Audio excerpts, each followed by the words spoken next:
Who's there? It's Doug. Doug the baker or Doug the candlestick maker? Oh, it's Doug the baker. Hurry, get in here before someone sees you. So, were you able to get him? Of course I was able to get them. I put out a little bait, some hard candy, and a bowl of pudding. 8 minutes later, bam! I had them both. Can I see him? That depends. Did you bring the payment? Yeah, it's in my bag, but really want to see him first. Fair enough. They're still sleeping from all the sugar they ate. It should be safe.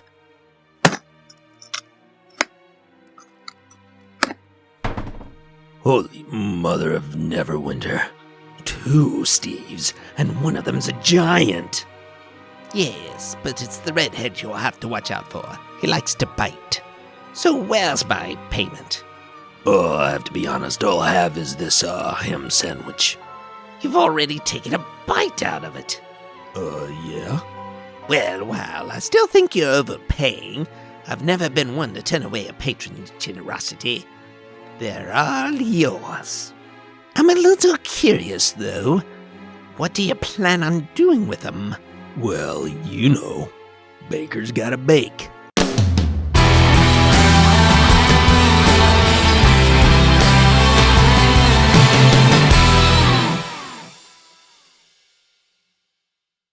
Welcome to Roleplay Geeks. I'm Frank. I'm your token hippie, John. I'm Jim, and I'm the last one today. And this week, we are the 3 horse Amigos. geeks. Well, no, they're 3 horse geeks of the Nerdpocalypse. That's what we're Oh, there we go. That works. Yeah. I like that. We're without the Steves. We've taken them out back, and we've sacked them. Yeah. Well, that too. For a week. They're both otherwise occupied. So we don't have any really set topic we're going to talk about today. And we're just going to chat about some stuff with gaming, see where it takes us. Hopefully you enjoy it, just the 3 of us. I'll start off with something that I've been seeing a lot of. So, okay, on Reddit, there's this really cool, well, I think it's cool because I'm a nerd, but there's a subreddit called Dice Porn, I think it is. And it's basically people who get... Yeah, I know, your brain goes to the wrong place, but it's basically dice... Is that kind of like Benoit balls? I don't think I need it. I don't need an explanation. No.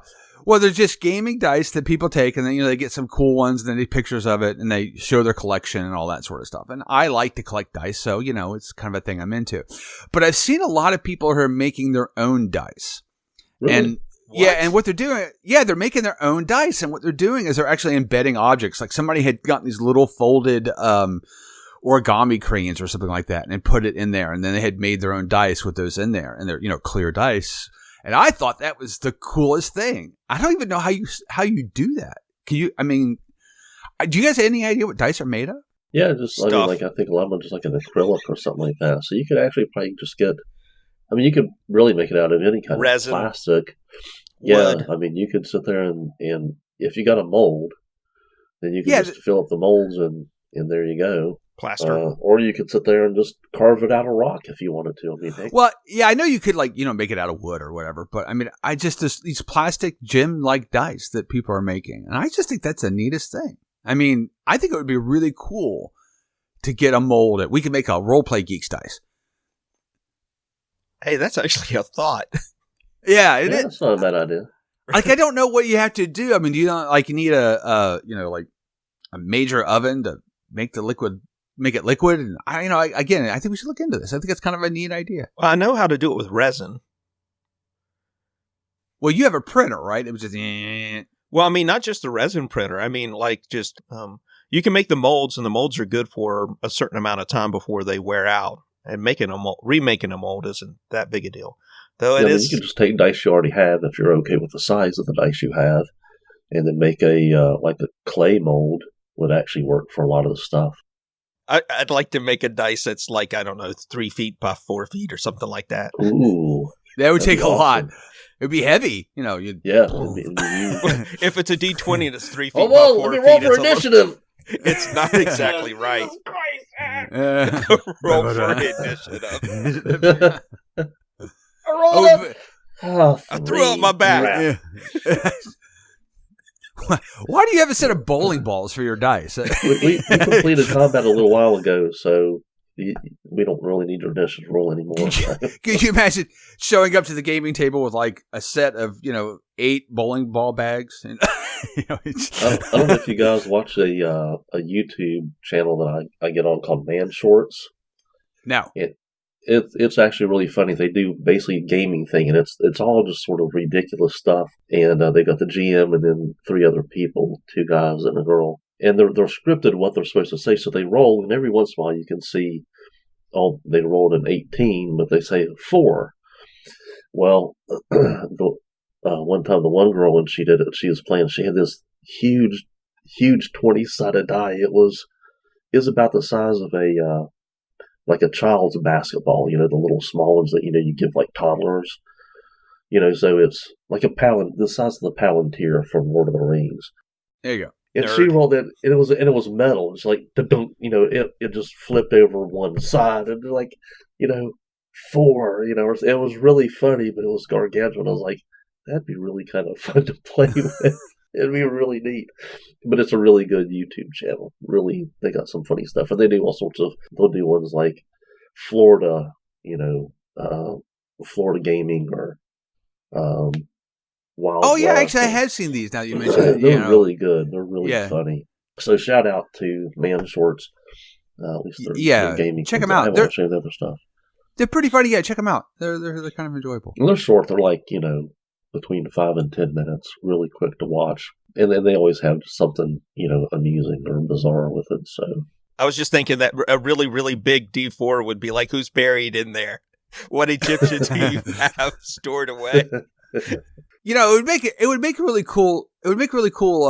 Like on a fence line, like at your yard.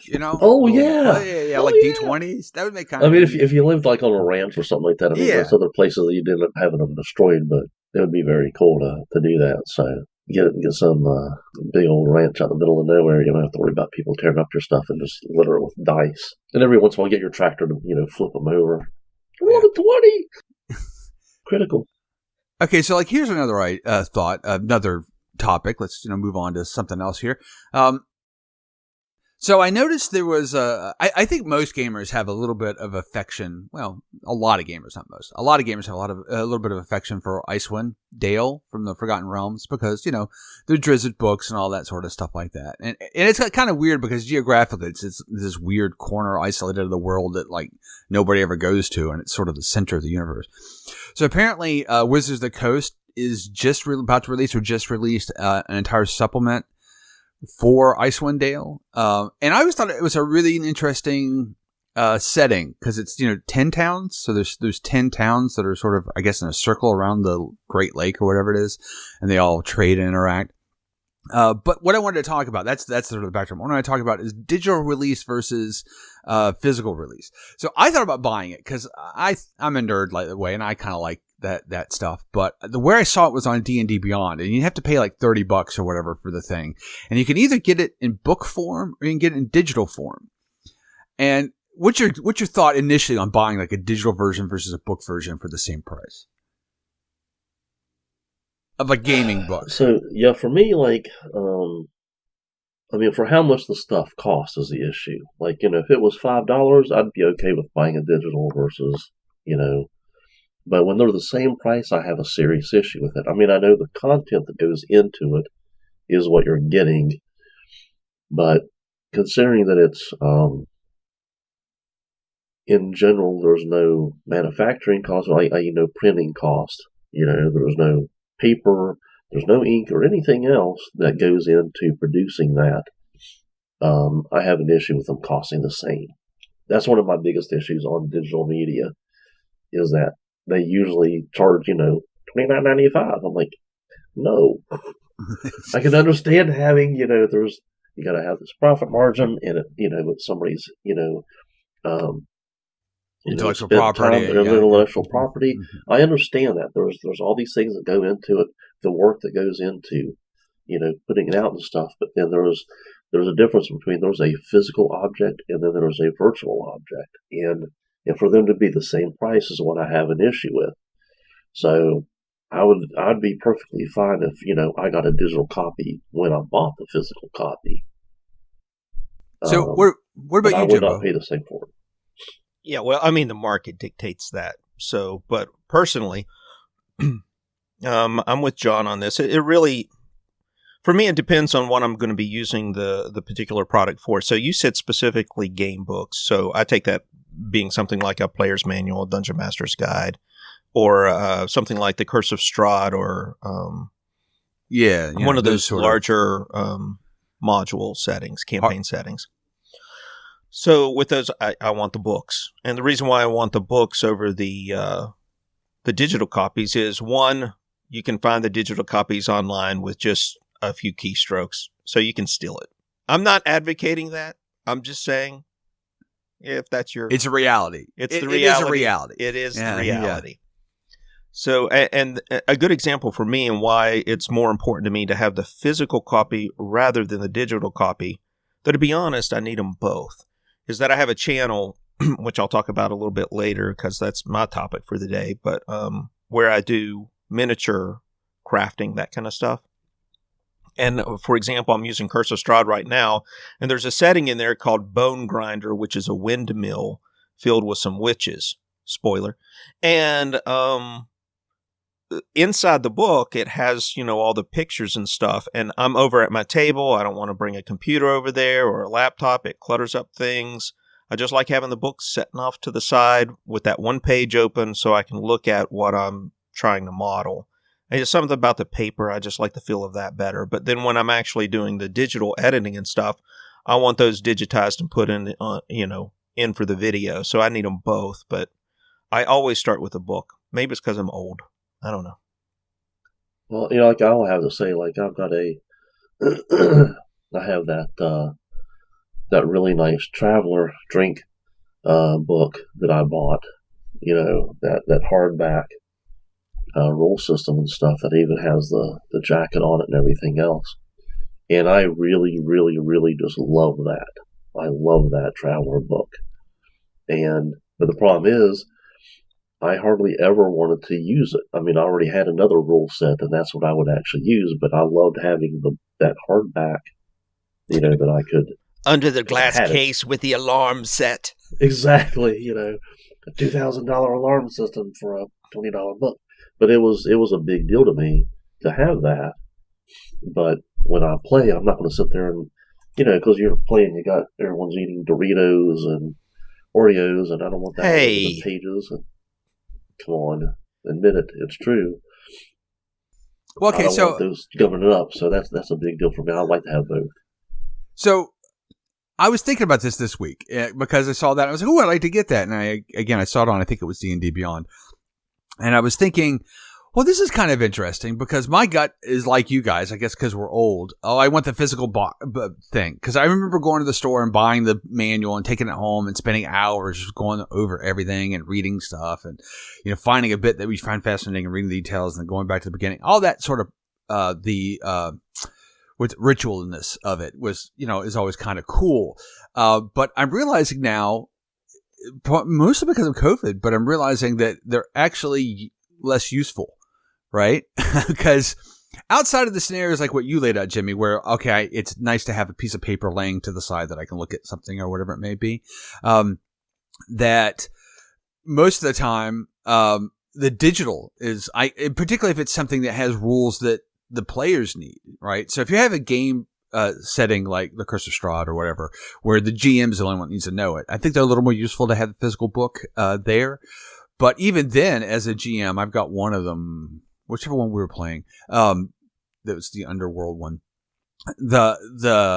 It was a little bit of a struggle because you had to constantly flip through pages to find information.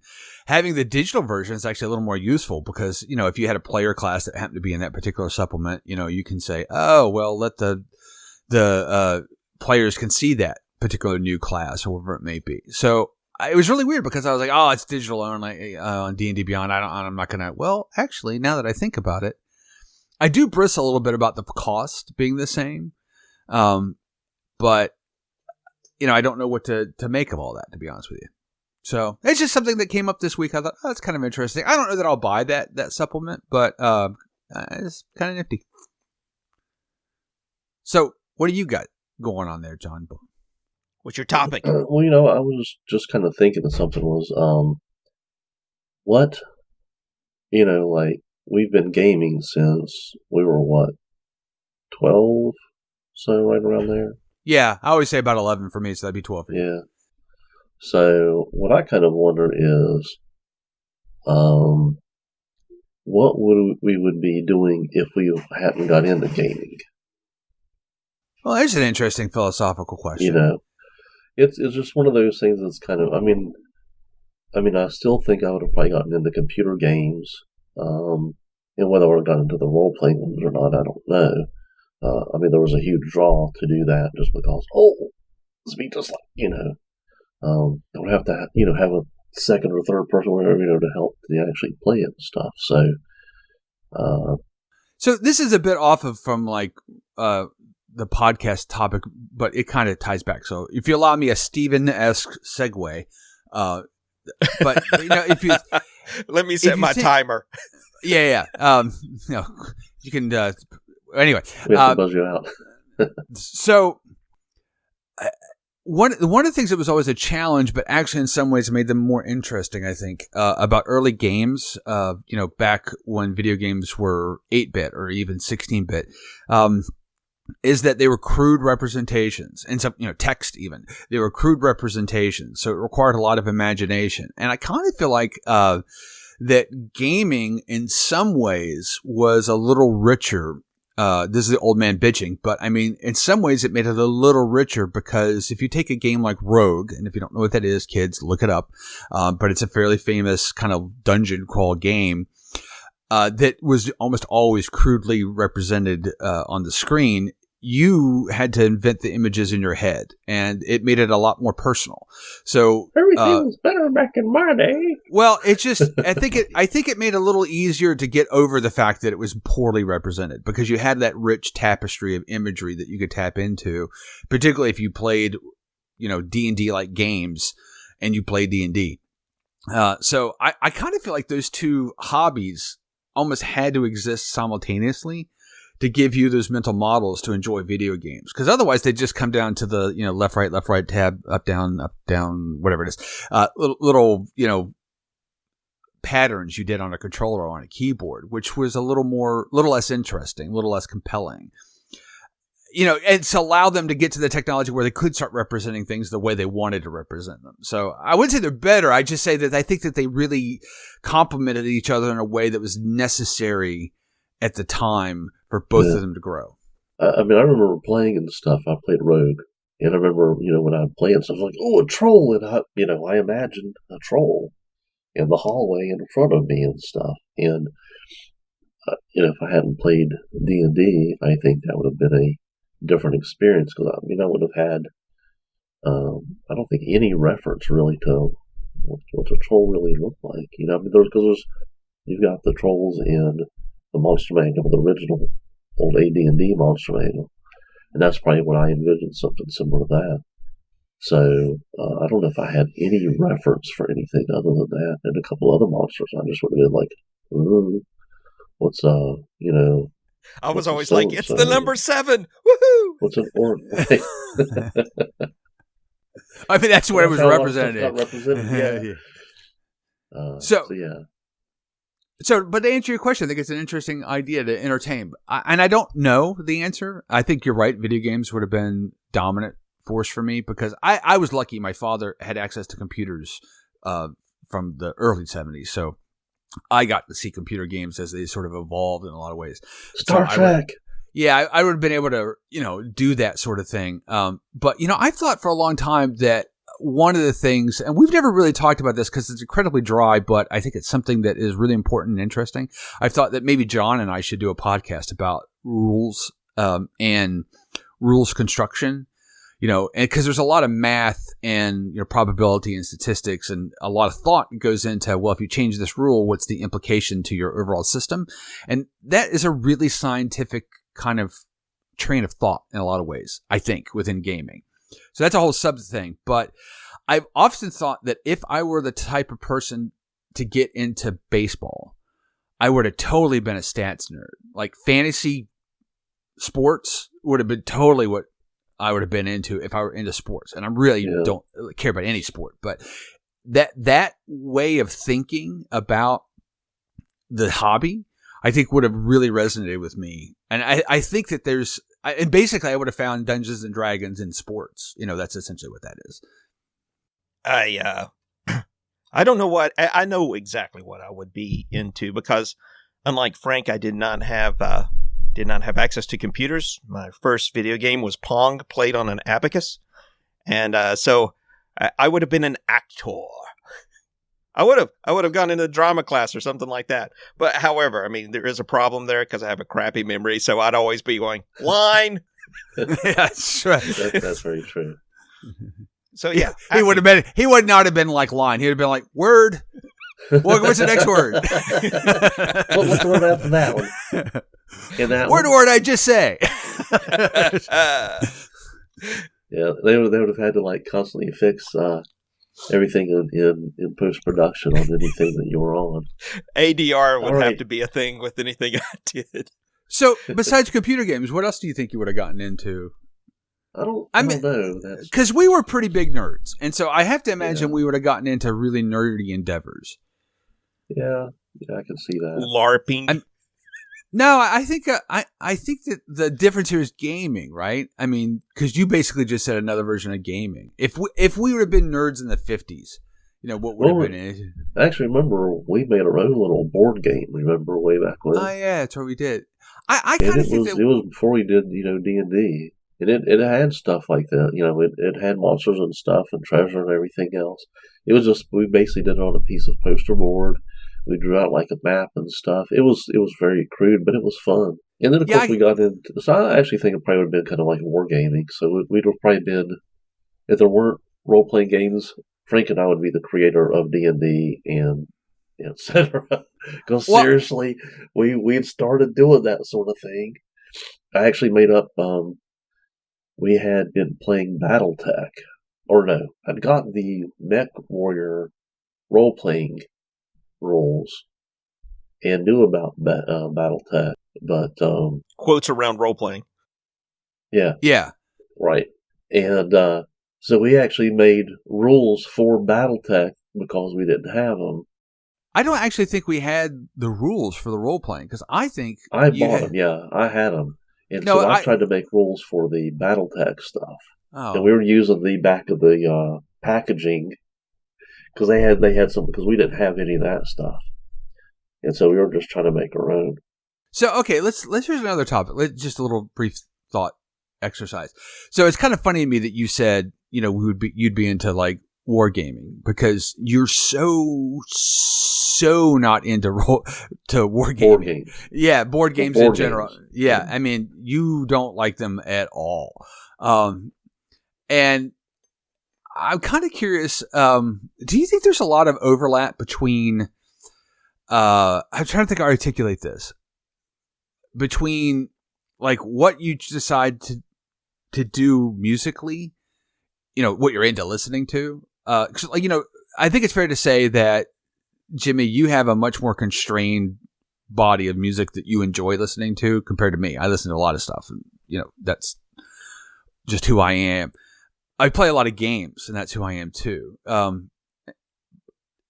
guess what I'm trying to get at is that, do you think that gaming sometimes follows things like music or movies or books or whatever they may be, that you go, I like this, and I don't really like any of this other stuff, or I'm not really passionate about any one of these. I just like all the different things. If I'm making any sense. Yeah, I think so. Would it be something like, I don't really care for games like Assassin's Creed because I don't like that Renaissance setting? It could be. It's interesting. That's kind of. I mean, you've nailed on a particular aspect that I wouldn't even have thought of in that game. For example, like the setting wouldn't really enter my. Oh, okay, we're just set here now. Okay, that's fine. That wouldn't have been part of the game that would have resonated with me.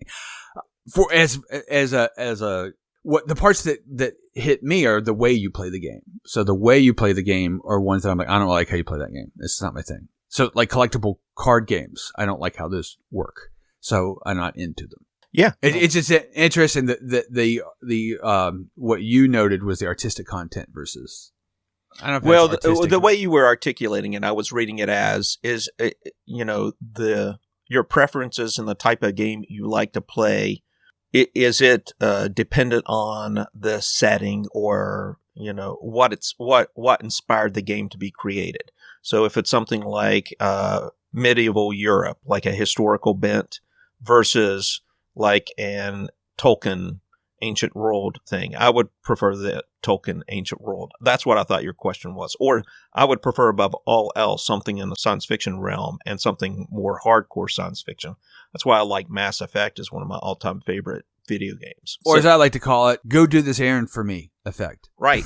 And you're not wrong. It's just the setting is so enjoyable for me that I prefer it over other games. It is a really cool setting, but it's kind of interesting. And we're getting off of the sort of the topic of even the podcast, but I think that I respond to mechanics much more so than necessarily the setting and the backdrop. And I think that we can translate this into role playing. You like Traveler because it's a science fiction setting and it's got good mechanics. It's got pretty good mechanics. Pretty good. Good enough. Sufficient mechanics for your needs. I, on the other hand, like Traveler because it's got interesting mechanics. I love the way you make a character. It's not like anything I had experienced up until that point at all. And the setting is sufficient enough. It is kind of interesting how we look at those differently. Yeah, for sure. I mean, I would be fine with those mechanics in a fantasy setting, for example. Like, that would be interesting to me. Yeah, the only thing I don't like about the mechanics is because you're limited to D6 for just about all the rolls. That's you don't have as much gradation in the randomness of the rolls like you have in D20 or D100, where it's very fine-tuned, where, 1 percentage point off dictates the difference, whereas with, it's 1 out of a 6 chance with Traveler, or 1 out of 12. The probabilities. Right. The probabilities are my problem with using just D6. That's the only problem I have with Traveler. I wonder if they gravitated to 2D6 for everything because of craps. Yeah, we need to go research that, see whether or not Mark Miller is a gambler.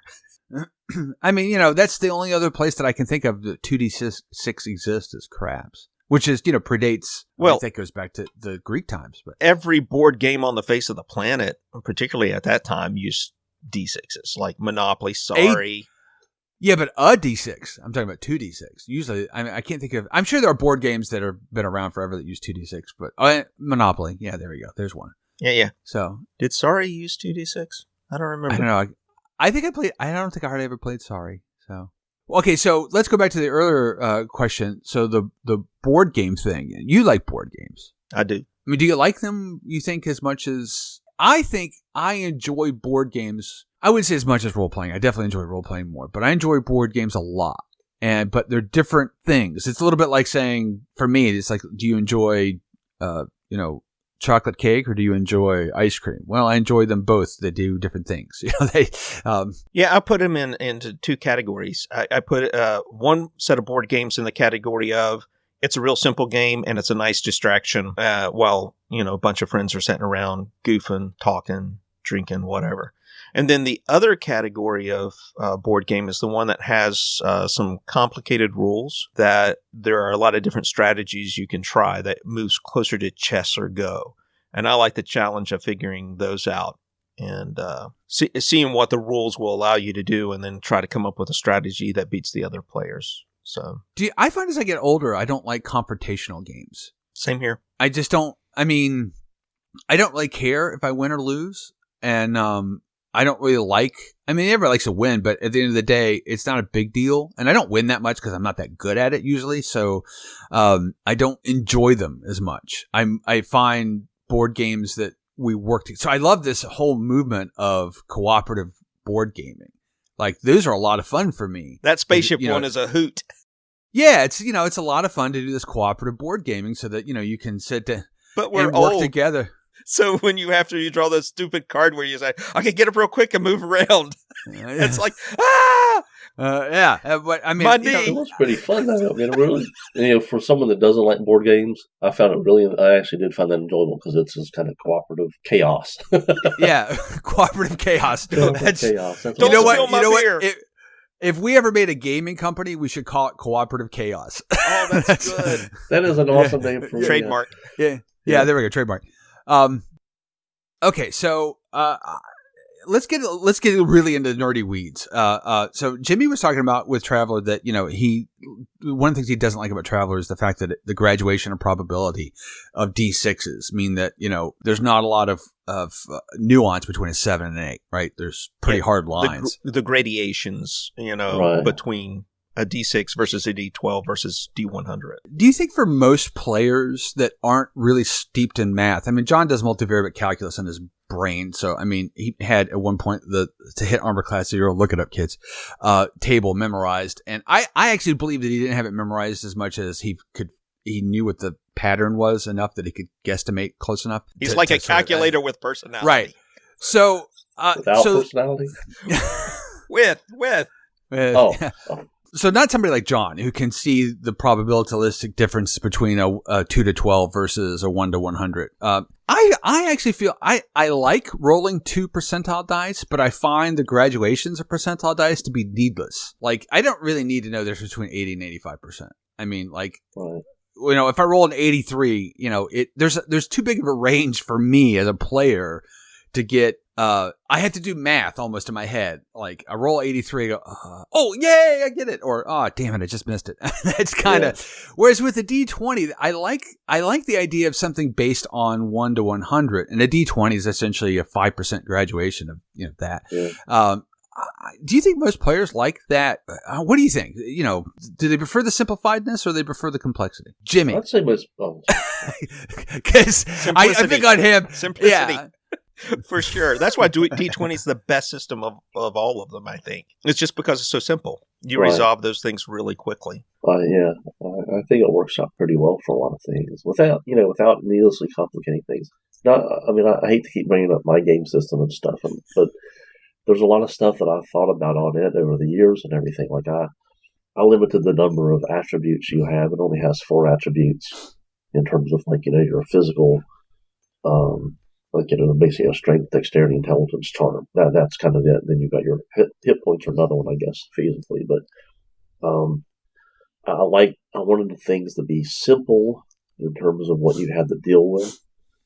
And then I had other stuff that I was trying to then more accurately portray what I thought, reality in a gaming system would come across as. But I like that percentile dice gives you this nice broad range, and it gives you more of what you can do within that. So the thing that had been recently thinking about for probably about the past year or so was that I wanted to have the ability that you have your critical failure is your absolute, you failed really, really, really bad. And then you've got this another range of your failure. You didn't do what you wanted to do, but nothing bad happened because of it. Intrinsically, in and of itself, the failure wasn't, didn't cause anyone to die specifically or something. And then you get to where you have success and then a critical success. And then I started kind of thinking about, I like the idea of having something in between the success and the failure. Because feasibly you get to that part of this where you have kind of a partial success, partial failure, where it's not quite black and white, as it were. The Star Wars effect. Yeah, the Star Wars role-playing game has that kind of thought mechanic, right? Where you can fail at something, but you get something good comes out of it. Right. Or you can succeed at something, but something bad happens at the same time. That's built into their rules, and I'm simplifying a whole lot of that for the Star Wars nuts out there. So like the thing I thought about was like, let's say that you're trying to repair a car. So like you're in a post-apocalyptic world, which is one of my favorite genres, and you're trying to repair this car. And you need to roll an 80 to repair it, and you roll a 74. It's like, well, you're pretty close. So you get it running, but your maximum speed is 25, not, 80. And you're going to run out of gas quicker, or whatever. You can come up with any number of scenarios that might. You put a hole in the make muffler, this. and now you're really loud as you go down the street, attracting all of the monsters. Exactly. Any number of those things. What does it be really? And the thing is because of that, having that failure or successful failure can give you so much more. I don't know. Like icing on the cake of the adventure. There's so much more story that you can kind of input into just something that simple. So, like you said, I mean, you've got it so that something happened when you were trying to get things off, you screwed up, and then there's a huge exhaust leak, and so you make a lot more noise, and it's we're doing like a zombie apocalypse one, so you're running down the road and then they're being followed by thousands of zombies because they can hear you for miles away. And so that can add an extra. It's like a dinner bell for zombies. It's like right, exactly. It's lunchtime. Nice. Is that dinner? So yeah, I thought that would really just add something fun to the story. Oh, our food is inside of a can. We got to get Jaws of Life to open this stupid thing up. So, it's kind of interesting because when I was trying to modify your system to do the things that I wanted to do, I found the percentile dice to be annoying. Oh, really? Because, and essentially what I did was I translated it to a D20 and then backwards worked out the math to percentile. And it was just because I could think in terms of, it was easy for me to think like, okay, 20 is brilliant, 1 sucked. So it's easy for me to think, okay, well, 15 to 19, all good. 10 to 15, 5 to 10, not so good. Less than 5 sucks, and it was an easy way to think of that sort of banding. And it's easy to think of that banding, and go, oh, I see what's going on, mathematically. It was easier for me to break it down. Whereas, and there's no reason you can't just do the equation to figure out, okay, well, 0 to 20 sucks and 20 to 4. But for some reason, I struggled with, now I got 20 numbers to think about instead of 5 numbers to think about. And so what's the functional difference between 25 and 30? So that stuff I struggled with a little bit. It is kind of interesting. And I'm kind of curious. I would love to know how other game makers, how they chose what they chose. Yeah. So I haven't. Go ahead. Oh well, I just kind of wonder sometimes if it's a case of like well, we can just use all the dice that we've got, and let's do it. Let's just use them all. I wanted to, as I said, there was an aspect of mine that I wanted it to be as simple as possible. 2 dice, What was that? Oh, really? I want it to be as simple as possible. So you roll 2% or percent on dice. You just roll those 2 die, and they give you your entire range of whatever you're doing. Now I went back and kind of modified it because of something that Frank had said when we were gaming. I don't know, 10 years ago, when we started gaming again together. He said something along the lines of, he has all these dice. I think Steve Martin said something like, did you buy more dice? He said, yeah, I bought a whole bunch more. I just love dice. I love rolling them. I just love that. Because I think at the time maybe we got just started we were first using iPads or whatever. And so he's like, no. I like that feel, the visceral feel of rolling the die. And so I was like, I can see a lot of people probably liking to do that. And so I now have a part of it where if you want to use it, you can roll D6 for damage. And so I think there's that aspect of just, because it's fun and it makes it feel like you're more part of, you have more control over your destiny, is I guess the way I'm getting at. Okay, so I have a question that's related to this. All right, so D4, D6, D8, D10, D12, D20. Which is your least favorite? D4. Yeah, we've done this before in a previous episode. I like the D4s because if you have a big bowl of them in the house and you're worried about ninjas, You just scatter those yeah. across the floor. Okay. So we You're all good to agree go. it's a D4. Now take D4 out of the equation. That's what I was getting us to. D12. Yeah, D8 for me. I D8? think that's the one I hate the most. Yeah, probably. It's interesting because I actually think ignoring the D4 because it doesn't roll and it's, dumb and you can hurt yourself. So let's ignore that out of the equation. I think D8s suck. Yeah. I'm not a huge fan of those either. It's right between the D8 and D12, but mostly D12 for me. It just seems like, why? You want to know why I hate the D8? And this is the dumbest reason of all, really, I think. Because it has nothing wrong with the D8 itself. There's nothing inherently bad about the D8. I really hate, this is one of the things I hate about AD&D. It's two D4s. Is that the damage to weapons, were so obvious in the original Dungeons and Dragons. And I think it's probably still true. I mean, it's like all the weapons they would do, like a dagger did a point of damage or whatever.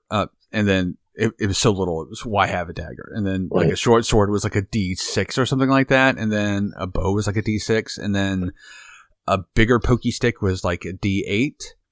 And then a really good pokey stick was like a D10, right? And so for some reason, the D8 range, it annoyed me, the 4 and the 8, that was damage. I always felt daggers should do, everything should do at least a D6. And I think darts did a 1 or 2, I think. But I mean, the damage was so low that it was so obvious that you shouldn't use some of the weapons, the mechanics discourage using some of the weapons. When sometimes I think, I make a really interesting character that like to use, a whatever. But you'd be penalized because of for some reason the 8 is the one that bugged me the most. Yeah. Yeah, that's actually, an issue in terms of how to handle, because I mean, feasibly, and someone that knows what they're doing, someone can sit there and take a dagger and boom, you're dead. Just as quickly as it would with, one shot, you're dead, as it would with a sword. And it doesn't even have to be a great one, or some awesome one, and you don't have to be super skilled with it. Moderate skill, you can just kill someone just as easy with a dagger as a sword in some respects. So there's an idea of, but you have to have something for combat to actually make kind of fun, so that it takes a little bit instead of I got to roll first, so you die, and someone came up behind me and so I die, kind of thing. It is not quite as simple as that. You want it to be more cinematic generally, and so that's where some of that, doing these different roles come in. But I kind of agree with you on that. I was like, man, the dagger can do. It should be, much closer. I don't think anything should be lower than D6, and then your higher weapons no more than D12. So, and that keep it in that range. So, yeah, and the crits. And the crits, I mean, should be way, way more severe because come on, you throw a dagger and you only get max damage if you hit him in the eye or the weenie. I mean, you get hit in the weenie with a dagger, that should be 4 times damage. I tell you what, you get hit, but you miss and you hit with a hilt in the weenie with a dagger, right? You at least do half damage. I mean, come on. Yeah, exactly. If you don't have armor, I mean, for God's sakes. Dude, that's an easy way to take out a wizard. There you go. Of course, a wizard's hit point, it's easy to take a wizard out with, bad breath. Look, that's actually an issue that I had as well, was the hit point thing in D&D. I hated that, wizard had max 4 hit points at first level, and then a fighter's got, was it 8 or 10? It's hard to remember. Rolls, it was 8. Yeah. So the thing was, it's it's, I mean, if you just look at it just purely mathematically, a fighter's got double the possible hit points of actually more than that, 2.5 times max of what a wizard could have. Wizards are like bubble boys. They got to be in a bubble to stay safe. I'm not going to the forest. There's squirrels in there. Yeah. And that bubble is made up of fighters and clerics. That's right. Yeah. All right. So, Jimbo, you had something you want to talk about. Yeah, miniatures. So this is something I do on the side for fun. Is I have a YouTube channel, Tabletop That. Go now. Check it out. Shameless plug. It's not very good, but it's fun to do. And so I've been crafting miniatures for a while now, but because I started, I guess, back in November and started getting okay at it probably last Just in time week. for lockdown? Yeah, just in time for lockdown. And so I never got to use them in any of our games because we're remote now.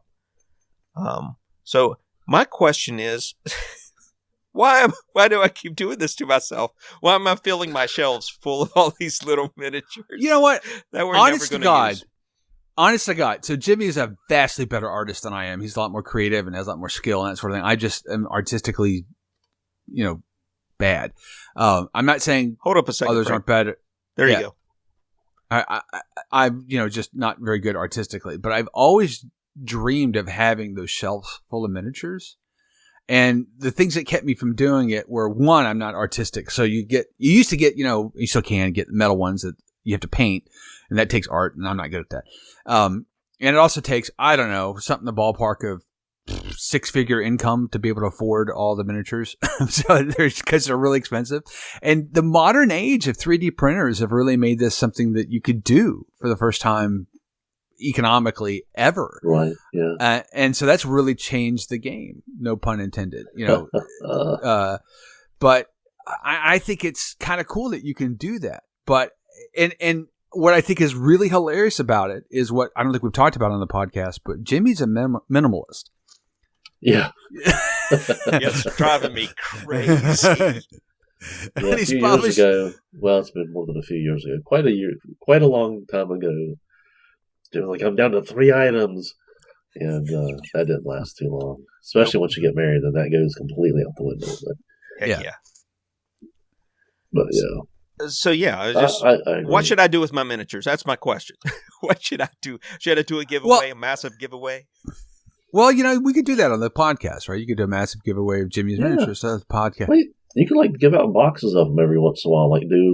This is my troll box, and this is my fighter, whatever. You can sit there and do them into groups and do several giveaways. You can give the stuff away, even the buildings and stuff you've got. You've got that. Any number of stuff. Actually, it'd be really kind of cool. I think it'd be kind of funny. Yeah, give it out on the podcast. Oh yeah, so people are really good at kick out of it and stuff. I mean, we are a gaming podcast, and it kind of fits in with the whole milieu. We could give out Jimmy's stash box, and we could start making dice and throw a set of dice in there too. Yeah, we should definitely do that dice thing. That could be fun. I'll look into it.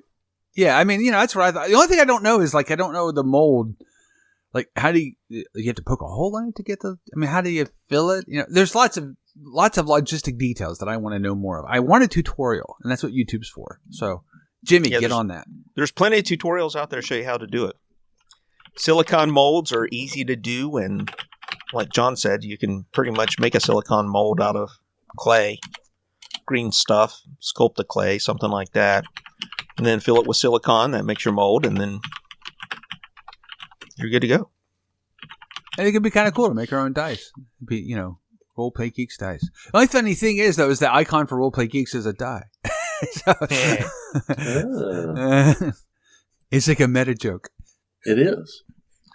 All right. So we started off talking about making dice. Now we're back there. Anything else we want to chat about this week, chums? I can't think of anything.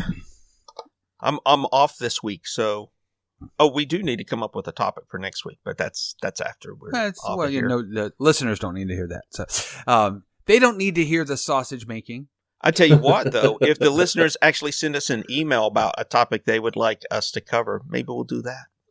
That would be awesome.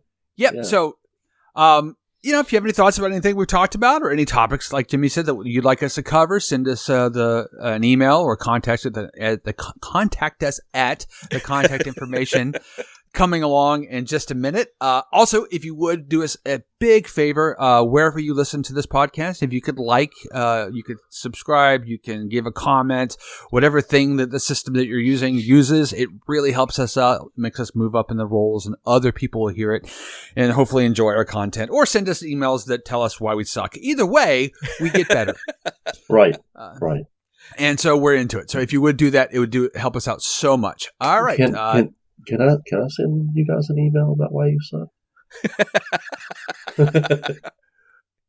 Email that would be a email would be a refreshing change of pace. Gotcha. Yeah. The email address, John, is johnsucks@reallyreallysucks.com. Yeah. You send it there. Or org. I mean, it's a nonprofit. That's right. I was just trying to point out that I've We're been just for a trying- long time. I know all the reasons you guys We're suck. just trying to raise awareness of why John sucks. We don't want to make money off of it. All right. Somebody already done that. So. Yeah. Alrighty. So thanks for listening, and that's it for this week's Roleplay Geeks. That's all we have for this week. Thanks for spending time with us.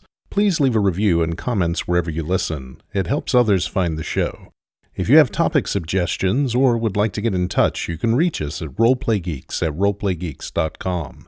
Head on over to the website for an archive of all our previous shows, as well as links to all our social media channels. Thanks again, and we'll catch you next week.